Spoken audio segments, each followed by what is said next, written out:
Hello everyone, সবাই কেমন আছো? নেক্সট পার্ট নিয়ে চলে এসেছি। তবে চলে যাচ্ছি বাপের বাড়িতে, কিন্তু আমি টুনি দিঘিতে নেই যেহেতু, তো সবাইকে বললাম ওখান থেকে ঘুরে এসো। কথাটা কেন বলছি, কারণ সবাই মিলে যাচ্ছে মামার রেজিস্ট্রি করতে টুনি দিঘিতে, তো আমি ওখানে থাকবো না। আমার বর আছে, বর ওদের সঙ্গে যাবে।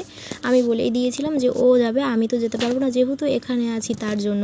এখন বাড়ি যাচ্ছি, সবাই টাটা করে দিল, সবাই দাঁড়িয়ে আছে মন খারাপ। আর পানিকোড়া দিয়েই যাবো, তো পানিকোড়ার মেলা তো হয়েই গেছে। আর যাওয়ার সময় যে ছোটো মামির বাড়ি আছে সামনেই, যে আমার ছোটো মামা থাকে, কালকেই খেতে এসেছিলাম, তোমরা সেই ভিডিও দেখেছো। তো মামিও যাবে, তাই রেডি হয়ে আছে দিদুনেদের সঙ্গে।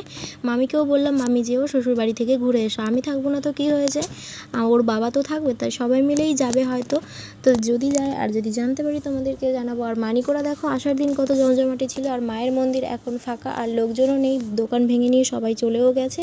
এর পরের বার অবশ্যই পুজো দিতে আসবো, যেহেতু মেয়ে ছোটো, তাই আর আমি গেলাম না পুজো দিতে এবার, আর মানিকোড়ার মেলায়ও নামিনি এই কারণে। আর মাম্মাম বাড়ি এসে ওর দিদুনের কোলে আদর খাচ্ছে। নেক্সট পার্ট দেখতে হলে চ্যানেলটা সাবস্ক্রাইব করো। বাই।